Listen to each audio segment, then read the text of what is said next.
것이 아닙니다. 다른 어떤 계획, 다른 어떤 자구책이 아니라 반드시 여러분이 기억해야 될 그 순간에 여러분이 선택하고 결단하시는 것은 예배입니다. 예배가 살면 삽니다. 예배가 살면 삽니다. 아무것도 아닌 것 같지만, 아무것도 아닌 상황에서 아무것도 아니게 느끼지만, 그러나 가장 환난 속에서, 위급한 순간에서 위기를 극복하게 하는 그 방법이 뭐냐? 다만 하나님께 예배 드리는 겁니다. 이거를 반드시 기억하셔야 여러분의 삶에 없을 수 없는 위기를 극복해 나갈 수 있습니다. 이방 땅을 가면 예배가 없습니다. 예배가 없는 그 땅에 예배를 드린다라고 하는 것은 굉장히 쉽지 않습니다. 그만큼 예배는 하나님의 역사가 나타나기 때문에 그렇습니다. 예배가 살면 마을도 살고, 예배가 살면 교회가 세워집니다. 예배가 세워지니까, 예배가 살고 교회가 세워지니까 나라가 저항하다가 그 기독교를, 즉 예배드리는 그 교회를 국교로 인정하지 아니할 수 없게 되더라 이거예요. 하나님 앞에서 예배드리는 그것이 아무것도 아닌 것 같지만, 그러나 예배가 어느 현장에서, 어느 상황에서 그 예배가 드려지느냐, 그리고 그 예배가 어떻게 드려지느냐에 따라서 반드시 여러분이 원하는 것을 얻기도 하고 얻지 못할 수도 있다라는 하는 사실, 이거를 기억하셔야 됩니다. 그래서 반드시 여러분의 삶의 현장에서, 나의 삶의 현장에서 어떤 일이 있어도 실은 예배라고 하는 이 하나님 앞에서 주님을 우리 삶의, 내 영혼의, 우리 가정의, 우리 교회의, 우리 나라의 주인이시다라고 하는 이 살아있는 고백이 식지 않도록 반드시 지키고 또 지켜야 합니다. 가장 먼저 교회를 무너뜨릴 수 있는 것이 무엇이냐면 예배 폐쇄입니다. 예배가 드려지지 않으면 교회는 자연스럽게 무너집니다. 교회는 하나의 친교단체로 전락하게 되고, 예배가 없으면 교회는 더 이상 하나님 안에서의 같은 거룩한 신앙 공동체가 될 수가 없습니다. 그래서 교회는 예배하는 공동체요. 이스라엘 백성들이 애굽에서 나올 때 하나님이 그들을 40년 동안 가르쳤던 것이 바로 40년간의 예배하는 공동체입니다. 어떻게 예배하느냐? 그것은 예배 받으시는 분을 반드시 알아야 됩니다. 예배를 받으시는 하나님께서 너는 나를 이렇게 예배하라고 하십니다. 그래서 이방인들이 드리는 예배와 하나님의 백성이 드리는 예배는 차이가 있습니다. 하나님께서 그래서 이방인들이 드리는 그 땅에서 예배를 너희들이 본받지 말고 내가 너희에게 가르치는 예배, 내가 받는 예배를 너희가 드려야 된다라고 40년 동안을 이스라엘 백성들을 훈육하셨던 겁니다. 이 예배를 놓쳤을 때, 그래서 베델이라고 하는 이 야곱이 환난 날에 하나님 앞에 제단을 쌓았던 이 예배의 초소를 여로보암이라고 하는 북이스라엘의 왕이 이 예배의 개념, 하나님이 누군지를 알지 못한 채 그 베델에다가 우상의 신전을 세웠던 겁니다. 그래서 우상의 신전이 세워진 그곳에서 예배를 드리는 그 땅은 하나님이 관여하지 않는 땅이지요. 그래서 결국은 그 땅이 이방인에 의해서 멸망을 당하는 겁니다. 같은 예배, 그러나 그 속에 받으시는 하나님이 받느냐 받지 않느냐의 문제가, 결국 예배가 다만 건물로 있느냐, 아니면 예배가 건물은 비록 작아도 살아있는 하나님의 역사가 있는 예배, 그래서 그 역사로 말미암아 사는 일이 있게 되느냐, 이것은 받으시는 주님 앞에 우리가 어떻게 예배를 드리느냐에 따라 가름될 수 있는 사건입니다. 반드시 여러분이 기억해야 됩니다. 예배를 사수하시고 예배 속에서 여러분 자신이 반드시 그 안에 거하셔야 됩니다. 타협의 대상이 될 수가 없습니다. 그러면 반드시 여러분이 기억해야 될 건 예배를 어려서부터 쭉 가르치십시오. 그리고 여러분 자신도 가르쳐야 됩니다.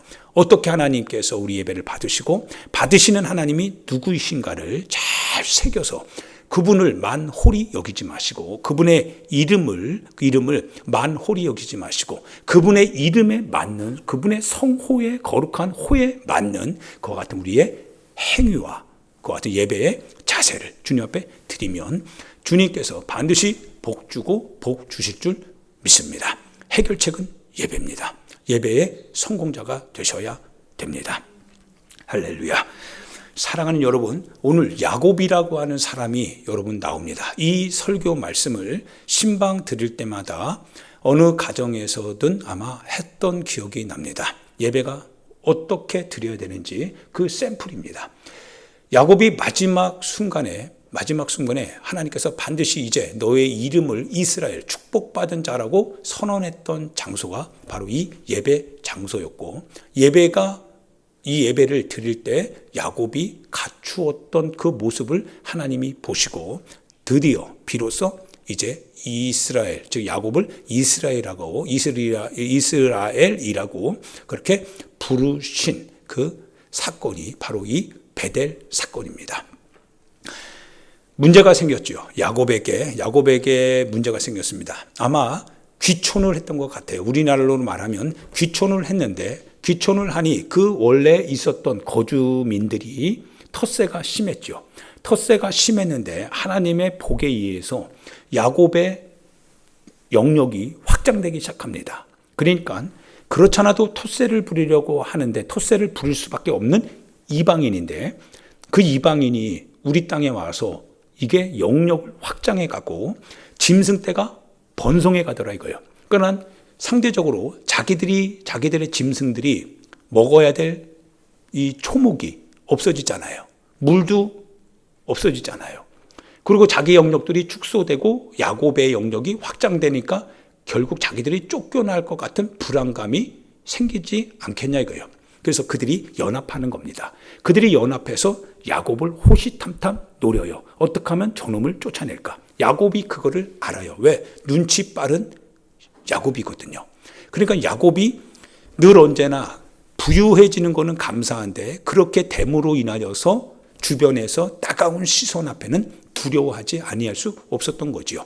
그러던 중에 그의 아들 시므온과 레위가 자기 여동생 디나가 겁탈당하는 것을 인하여서 하나의 사건을 일으킵니다. 그 사건이 바로 하몰의 아들 한 추장의 아들이 자기 동생 디나를 겁탈한 것을 인하여서 그 추장의 마을을 싹 다 초토화시킨 거예요. 이 소문이 그 지역 사람들에게 바닥에 퍼졌습니다. 어느 기회를 잡아서 야곱을 몰아내야겠다라고 호시탐탐 노리던 중에 이 사건은 절호의 기회가 된 거죠. 그래서 이 기회를 이용해서 야곱을 치려고 하는데 이거를 야곱이 모를 리가 없어요. 야곱이 불안해합니다. 야곱이 불안해하고 두려워합니다. 그래서 아들들을 불러들이면서 그 얘기합니다. 너희가 지금 우리가 처한 이 상황에 대해서 알지 못하느냐? 아비된 자로서 이 자손, 이 가족을 지키는데 이게 얼마나 힘든 일인지 우리 주변에서 이방인들이 우리를 눈에 가시처럼 생각하고 있다는 것은 사실을 알지 못하느냐? 그런데 너희들이 왜 이런 사건을 일으켰느냐? 시몬과 레위가 아버지한테 대들어요. 아버지, 그러면 내 동생, 아버지 딸 디나가 겁탈당하는 것을 보고 가만히 있어서야 되겠습니까? 그럽니다. 아버지가 할 말을 잃어요. 안 합니다. 그리고 하나님 앞에 기도합니다. 불안한 마음으로 하나님 앞에 다가갑니다. 위기가 점점점 다가오잖아요. 야곱이 하나님 앞에 근심 어린 마음을 갖고 이렇게 기도하는 것 같은데 하나님께서 말씀을 하시는 거예요. 야곱아, 너 환난 날에 에서의 형을 피해서 밧단 아람, 즉 너희 삼촌 라반의 집으로 가기 전 베델에서 나를 만나지 않았더냐? 그곳에서 내가 너를 축복하지 않았더냐? 그곳에서 너가 나를 위해서 베델, 즉 아버지의 집이다, 하나님의 집이다라고 하면서 돌단을 쌓아서 예배드리지 않았더냐? 그 첫 장소로 올라가라. 하나님께서 말씀을 하세요. 예, 하나님의 역사를 경험했던 그 예배의 첫 천장으로 올라갑니다. 올라가는데요, 잘 보세요. 야곱이요, 자기 자식들을 싹 다 부르고 처자식, 며느리 다 불러드립니다. 그러면서 2절에 보니까 이릅니다. 야곱이 이에 하나님의 말씀을 들었어요. 그리고 자기 집안 사람과 자기와 함께한 모든 사람에게 말합니다. 너희 중에 있는 이방 신상들을 버리고 자신을 정결하게 하고 너희들의 의복을 바꾸어 입으라 말씀을 합니다. 자식들과 그리고 야곱 아버지는 사정이 달라요. 사정이 다르다라고 하는 것이 여러분이 아마 알아야 될 겁니다. 야곱은 절박합니다. 야곱은 절박하고, 그리고 야곱이 하나님을 만난 거지 자식들이 하나님을 만난 건 아닙니다. 그런데 자식들을 다 살려내야 되거든요. 야곱은 자기를 만난 하나님이 쉽지 않은 하나님이요, 그 하나님이 어떻게 자기의 20년간의 시간 속에서 자기를 어떻게 이렇게 부유한 거부로 만들어냈는지를 야곱은 직접 봤거든요. 경험했거든요. 야곱의 그 야복 강가에서 하나님이 자기를 에서의 분노에서 어떻게 건져냈는지 야곱은 경험했거든요. 그 하나님이 부르신다 이거예요. 하나님이 딱 부르시는데 하나님이 어떤 분이신지 야곱이 딱 알아요. 우상 가지고는 안 됩니다. 하나님은 우상 숭배 가장 가증히 여깁니다. 우상 숭배하지 마라. 그런데 자식들이 뭡니까? 지금 우상 숭배하고 있는 모두 있거든요. 가족신 드라빔이라고 하는 가족마다 이 가족, 우리 가정을 축복해주는 하나의 어떤 신상들을 자연스럽게 섬기고 있었던 겁니다. 예, 야곱이 모를 리가 없죠. 아니까 그거 버리라고 하는 겁니다. 그런데 지금까지는 아마 그렇게 말하지 않았던 것 같아요. 근심은 되었지만. 그런데 이제는 상황이 달라졌어요. 하나님께 나아가려면 이제 결단해야 됩니다. 야, 너희들 집안에 모든 이방 숭배하는 이방 신상들을 싹 다 버려라. 이거 가지고 갈 수 없다. 하나님 앞에 나아가려면 이거 버려야 된다. 여러분, 우리 자신도 마찬가지입니다. 하나님 앞에 나아가려면 내 속에 감춰져 있는 하나님 아닌 다른 어떤 것, 하나님 앞에서 이번만큼은 내 하나님 앞에서 이 정도쯤이야 라고 하는 그 절대적으로 하나님을 섬겨야 되는데 하나님을 절대적으로 섬기지 못하게 하는 또 하나의 뭔가가 여러분과 내 안에 있다면 그거 주님이 허락하지 않습니다. 하나님께 올라가서 예배 드리려면 그거 버리지 않고는 주님 앞에 올라가도 아무 의미 없습니다. 올라가서도 안 됩니다. 버려야 됩니다. 야곱이 그걸 아는 거예요. 야곱이 버리랍니다. 다 버려라. 다 버리랍니다. 다 버려라. 다 버리랍니다. 내 속에 있는 우상들 싹 버려라. 다 버려라. 예, 버려야 됩니다. 그리고 아마 버렸겠죠. 다 버린 것을 이제 한 무대기가 되니 얼마나 많았겠어요. 그걸 나무 아래 다 묻었다고 했습니다. 그리고 나서 하나님께 이제 올라가려는데 하나님을 뵈려면 하나님을 뵐 수 있을 만한 의복으로 갈아입어라. 행실을 고치라 이거예요. 우리의 마음을 고치라 이거예요. 바르게 잡아라. 바르게 잡아라. 하나님의 뜻대로. 아이고 꼭 그렇게까지 해야 되나라고 하는 그 마음 이제 고쳐먹어라. 고쳐먹으랍니다. 여러분, 하나님 앞에서 하나님이 지금 하겠다는 겁니다. 하나님이 지금 여러분을 위하여서 하시겠다는 겁니다. 여러분이 할 수 없는 상황에서 두려워하고 있는데 하나님께서 말씀하시기를 나에게 와서 예배드리랍니다. 내가 하겠다는 겁니다. 그런데 누가 하겠느냐? 하나님이 하시려면 하나님이 하시는 거기 때문에 여러분과 내가 하나님의 코드에 맞춰야 된다라고 하는 겁니다. 그러면 내 사정이 급하지 않아요. 내 사정이 급하지 않으면 만약 자식이라고 한다면 자식들은 이렇게까지 하지 않았을 겁니다. 아버지 우리 다 적당하게 했어요. 이 정도쯤 하고 이 정도쯤은 뭐 하나님 다 양보해 주지 않겠어요? 아버지 사정이 아니기 때문에 그래요. 그런데 야고보의 사정은 달라요. 그는 하나님이 누구신지 알거든요. 하나님의 사정이 자기의 사정이고 자기 사정을 들어주실 수 있는 분이 오직 하나님이신데 그 하나님이 무엇을 원하고 무엇을 하나님이 가증히 여기는지를 하나님이 너무나 잘 알고 있는 거예요. 하나님을. 그래서 하나님에게 맞춰야 됩니다. 아니야, 하나님께 맞춰야 된다.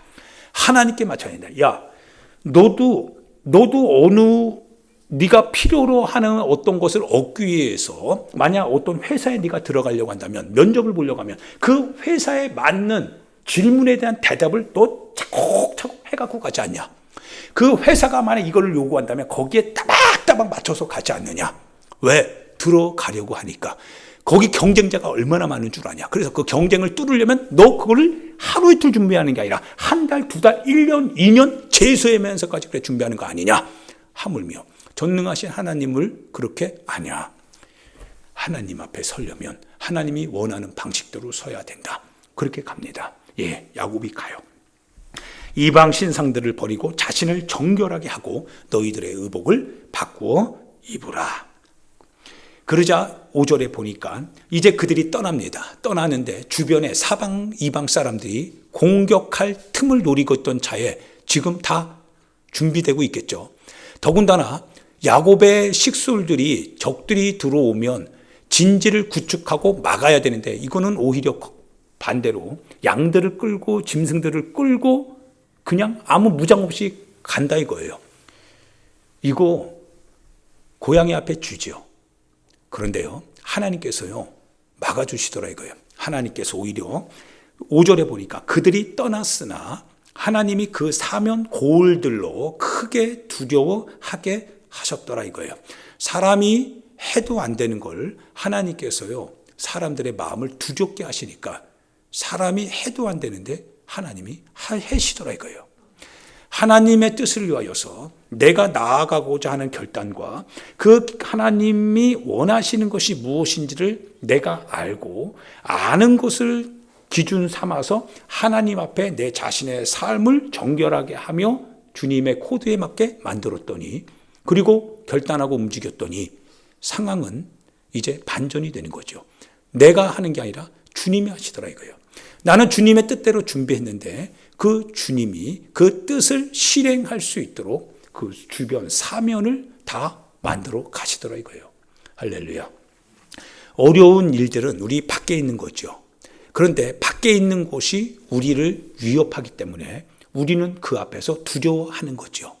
그런데 하나님이 그때 말씀하시는 겁니다. 내게 예배를 드리라고 하는 거예요. 나에게 예배하라고 하는 겁니다. 따라해 봅시다. 위급할 때 하나님께 예배하라. 예, 하나님께 예배하랍니다. 다 내려놔야 됩니다. 다 내려놓고 하나님 앞에서 내가 하나님을 절대적으로 따르지 못하게 했던 것들에 대하여서 이제 포기해야 됩니다. 하나님 그거 원하시는 겁니다. 너의 가정이 나의 가정 아니냐 이거예요. 네 영혼이 내 영혼 아니냐 이거예요. 너의 자식들, 네 아내, 네 남편, 네가 하는 기업, 너의 미래 그거 다 내 거 아니냐 이거예요. 내 손에 있는 거 아니냐 이거예요. 그런데 내 손에 있는 너희가 왜 내 손에서 벗어나려고 하느냐 이거예요. 이제 결단하자 이거예요. 나랑 이제 상관하자 이거예요. 내려놔라 이거예요. 끊어내라 이거예요. 그리고 하나님께 이제 나랑 단판을 짓자 이거예요. 그래서 성경은 단판 짓는 책입니다. 항상 하나님의 백성들은 하나님과 단판을 줬습니다. 그 단판은 하나님 앞에 단독자, 내가 내 자신 스스로가 하나님 앞에 서서 하나님 앞에 묻고 하나님께 대답을 받는다라는 뜻입니다. 할렐루야. 그래서 하나님 앞에 예배 드리러 가는데 하나님이 어떤 하나님인지를 알고 살아계신 하나님 앞에 살아있는 예배를 드리고자 나아가는 야곱. 그를 하나님이 지켜 보호하시더라 이거예요. 그러고서 9절에 보니까 야곱이 밧단 아람에서 돌아오며 하나님이 다시 야곱에게 나타나사 그에게 복을 주셨다 표현합니다. 하나님이 복을 주셨답니다. 그러고 나서 10절에 보니까 하나님이 그에게 이르시되 내 이름이 야곱이지만은 내 이름을 다시는 야곱이라 부르지 않겠고 이스라엘이 내 이름이 되리라 하시고 그가 그의 이름을 이스라엘이라 부르시고 하나님이 그에게 이르시되 나는 전능한 하나님이라 생육하며 번성하라 한 백성 즉 이스라엘 백성들과 백성들의 총회가 너에게서 나오고 왕들이 내 허리에서 나오며 아브람과 이삭에게 준 땅을 너에게 주고 내가 내 후손에게도 그 땅을 주리라 하시고 하나님의 약속이 확실하게 세워지더라 이거예요. 할렐루야. 사랑하는 여러분, 하나님께서도 질투하시는 하나님이시죠. 하나님이 질투하시는 겁니다. 내 백성이, 내 자녀가 왜 나에게서 떠나느냐 이거예요. 왜? 내가 할 수 있는데 왜 할 수 있는 하나님과 다른 어떤 것을 세우느냐 이거예요. 왜 너희 마음속에 하나님을 의지하는 그 분량이 어느 날 어느 순간부터 점점 좁아들더라 이거예요. 적어지더라 이거예요. 하나님이 질투하시는 주님이시다 이거예요. 양보 안 하시겠다 이거예요. 그래서 하나님께서 말씀하시기를 결단 항상 요구하시는 겁니다. 결단해라. 하나님 앞에 결단해라. 하나님 앞에 결단해라. 내가 너희 하나님이다.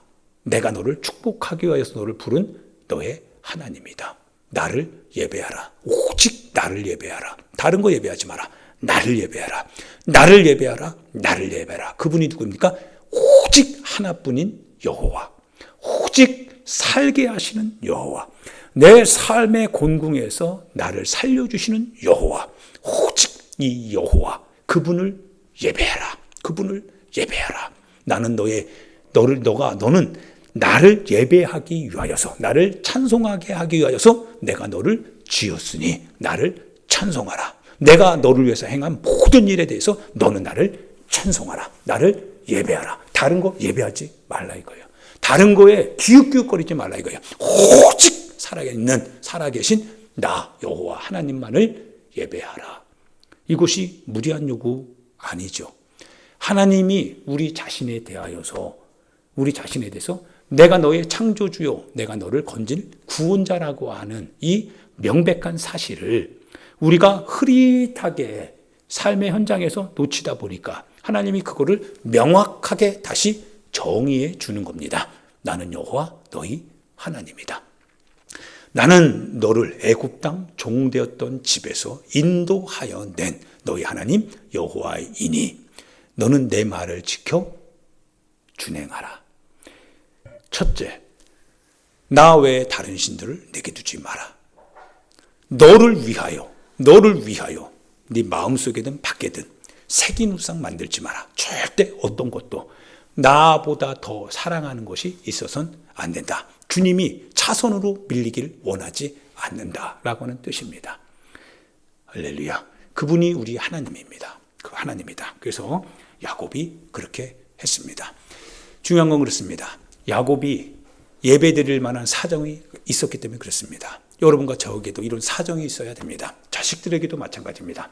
언젠가 어느 날까지는, 어느 순간까지는 자식들이 어머니 아버지 손에 이끌려서 옵니다. 네, 끌려오는 거죠. 끌려오는 것도 교육입니다. 그런데 어느 순간 손을 놓을 때가 있어요.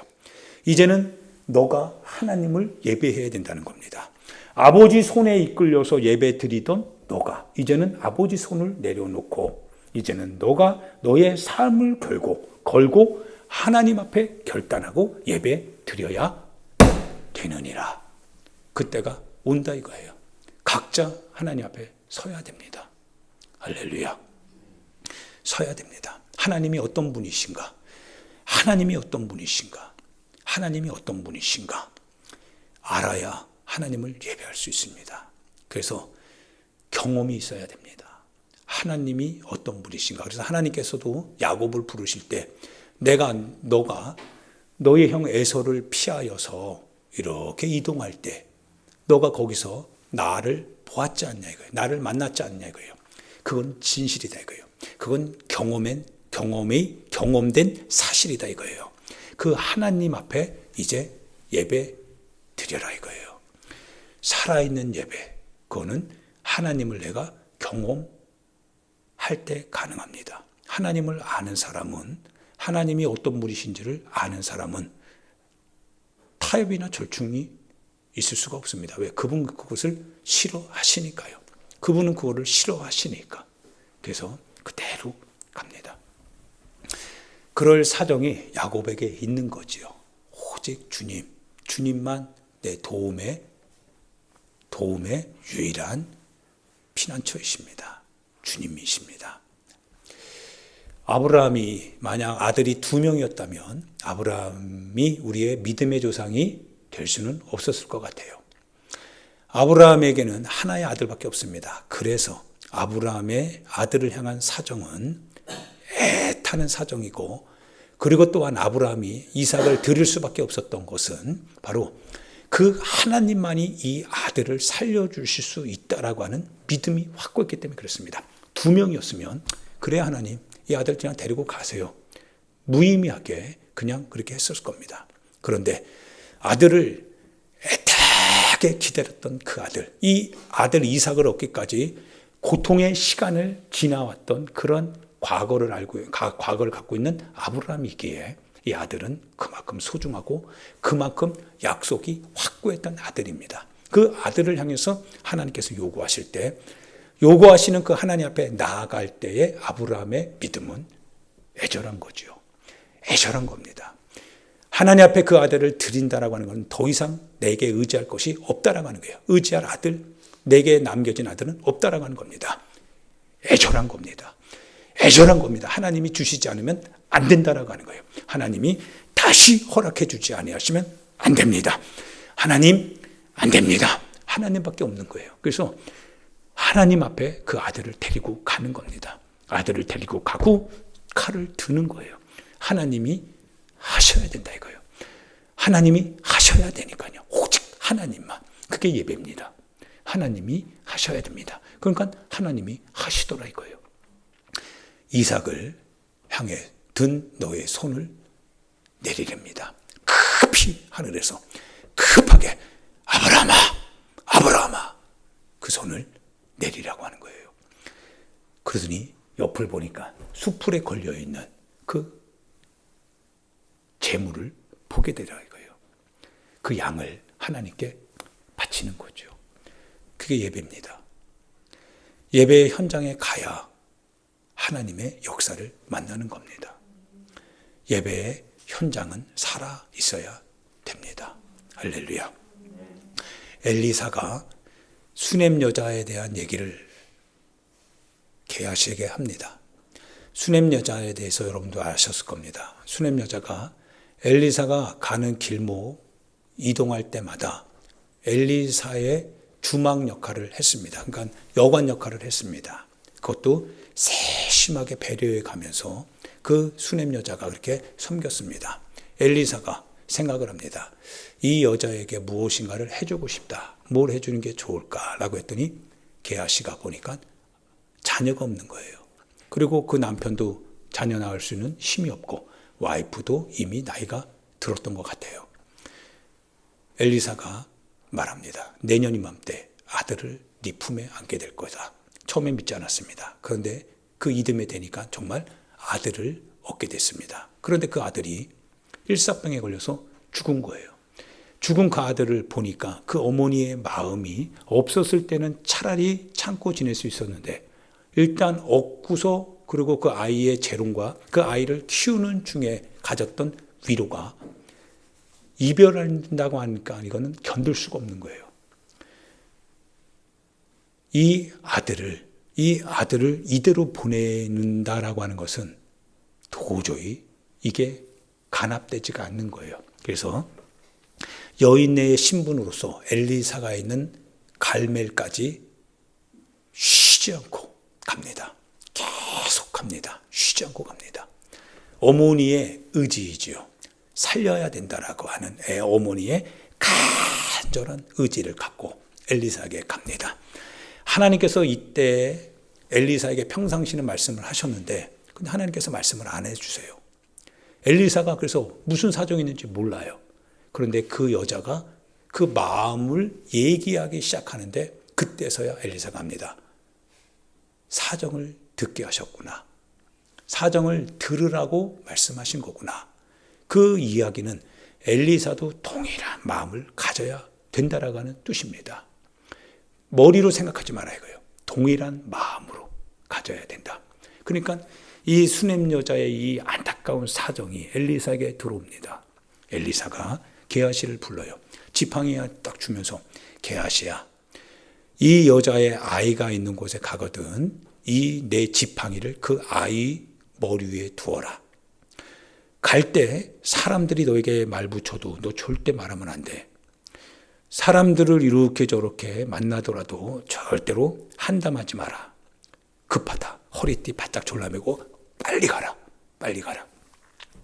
그런데요, 이 여자가 그게 허용이 안 됩니다. 여자가 말합니다. 당신이 나와 함께 가지 않는다면 한 발자국도 저도 못 가겠습니다. 안 됩니다. 내 사정은 당신이 가야 된다 이거예요. 게하시 갖고 지팡이 갖고 안 된다 이거예요. 당신이 가야 됩니다. 직접 가셔야 됩니다. 그러자 엘리사가요, 그 여자의 사정을 아니까 갑니다. 그대로 따라가요.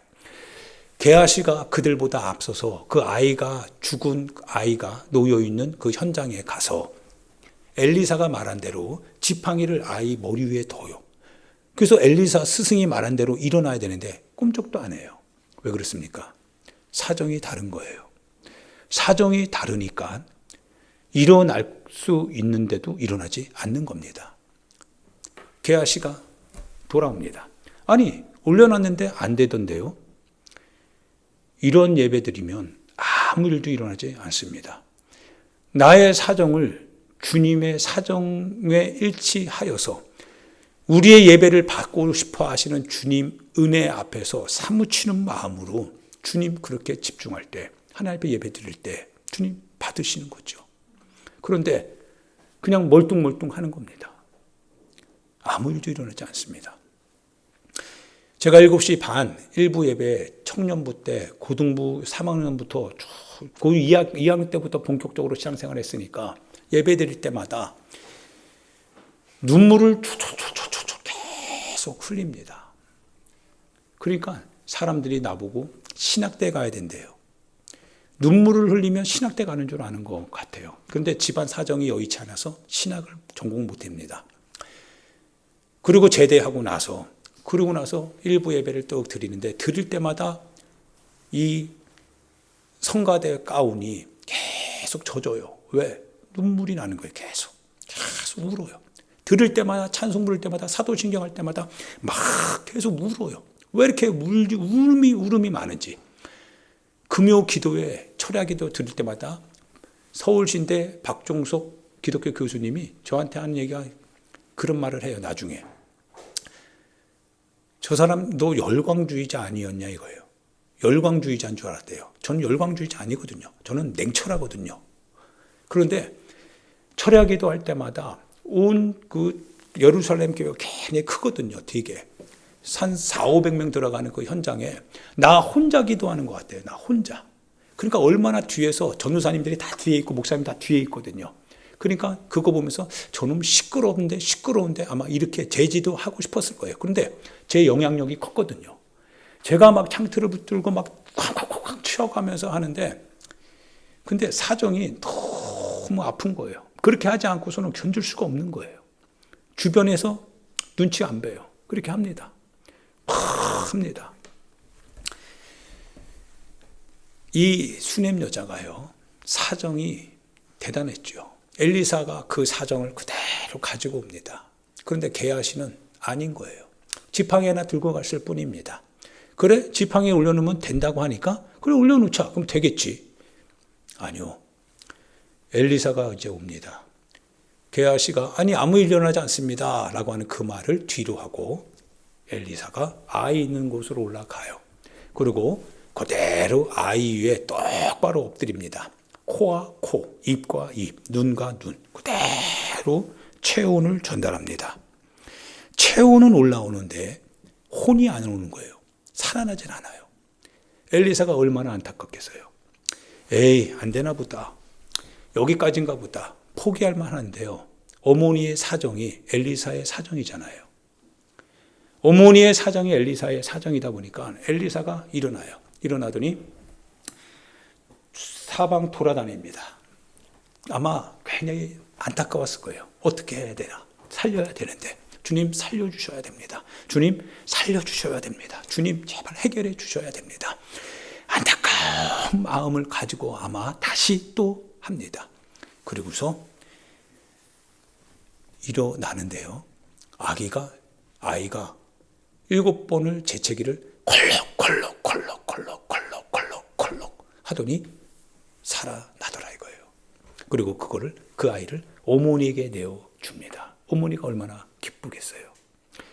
사랑하는 여러분, 하나님의 사정을 가진 자가 하나님 앞에 드리는 게 예배이죠. 예배는 종교적 의식인 것 같지만 그러나 그 의식 속에는 하나님의 사정을 가진 자가 그 사정을 하나님 앞에 그대로 내어드리는 것이 바로 예배죠. 그때 역사가 일어납니다. 하나님께서 움직이시죠. 하나님의 사정을 가지고 있는 자를 하나님이 찾으시고 찾으시는 그가 바로 예배 드릴 때 하나님이 얼마나 기쁘시겠어요. 하나님의 역사는 바로 거기서 나타나는 겁니다. 할렐루야. 예배가 형식화되어지는 거, 예배가 단지 의식화되어지고, 예배에 단지 몸만 와 있고, 예배가 크게 무슨 의미가 있어 종교생활의 한 부분일 뿐인데 라고 한다면 하나님의 살아있는 역사가 나타나지 않습니다. 그러나 하나님의 사정을 가지고 주님이 주님의 피와 주님의 살을 찢고 쏟으시면서 이 피의 공동체, 이 공동체가 드리는 이 예수 그리스도의 힘을 의지하여 드리는 예배를 주님이 받으실 때 역사가 일어나는 거죠. 할렐루야. 이 예배는 그래서 포기할 수 없는 겁니다. 교회는 그래서 예배로 시작하고 예배로 마무리 짓는 거예요. 항상 하나님 앞에 예배 드리는 겁니다.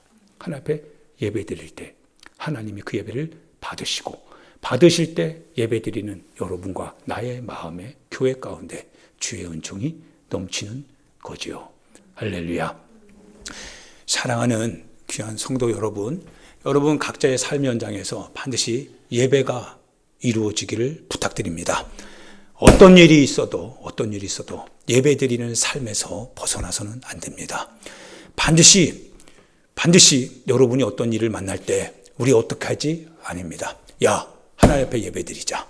하나님 앞에 예배 드리자. 하나님 앞에 예배 드리자. 하나님 앞에 예배 드려야 된다. 하나님 앞에 예배 드려야 된다. 그러니 세상이 타락한 증거가 뭡니까? 예배가 사라지는 겁니다. 예배가 사라진다라고 하는 것은 세상이 타락하고 또 타락했다는 겁니다. 예배를 살려야 됩니다.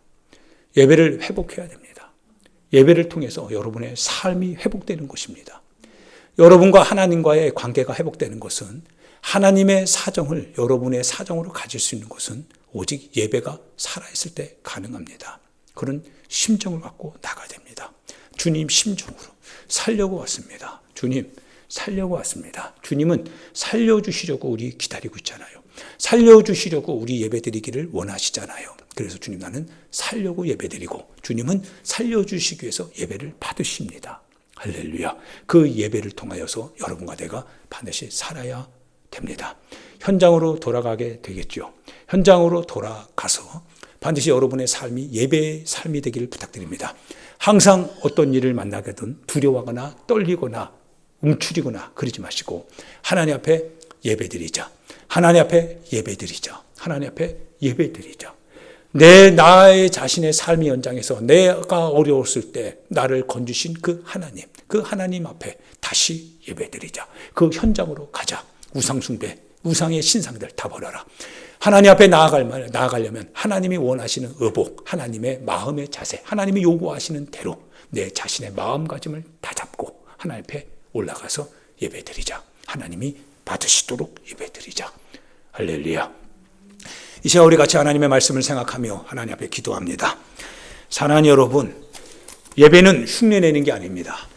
예배는 모양을 따서 하나님의 이름을 우리 앞에 세워놓고서 우상 숭배하듯이 절하고 하는 게 아닙니다. 예배는 하나님의 나라를 가지고 오시는 그 주님을 내가 인정하고 내 삶의 주도권이 마귀 사단 귀신의 역사가 아니라 살아있는 빛의 하나님이신 주님의 주도권 안에 있음을 인정하고 주님 예배드리겠습니다. 주님 예배드립니다. 받아 주옵소서 라고 하는 의지의 고백이고 결단입니다. 여러분 마음의 우상 신상들 버리셔야 됩니다. 예배가 아니어도 된다라고 하는 우상 숭배 버리셔야 됩니다. 예배 아니면 여러분 아무것도 할 수 있는 게 없습니다. 하나님을 만나는 오직 유일한 길, 오직 절대적인 길은 예배밖에 없다라고 하는 심정을 회복해야 됩니다. 그 자세가 이루어져야 됩니다. 의복을 이제 갈아입으셔야 됩니다. 세상에 찌들었던 의복, 하나님 앞에 예배드리지 않아도 된다라고 하는 의복, 현실의 의복들 버려던지고 이제 주님의 거룩한 의복으로 갈아입고 하나님 앞에 예배드리기를 부탁드립니다. 하나님께서 역사하시고 여러분의 가는 길 속에서 하나님이 여러분의 모든 것을 지켜 보호해 주실 것이며 여러분의 몸으로부터, 여러분의 허리로부터, 여러분의 가정과 여러분의 기업으로부터 하나님의 축복된 은혜가 계속 연결되어질 겁니다. 끊어지지 않을 겁니다. 그 축복은 천대까지 이른다고 하셨습니다. 무엇을 선택할 겁니까? 하나님을 선택하고 하나님 앞에 예배자로서 서기를 부탁드립니다.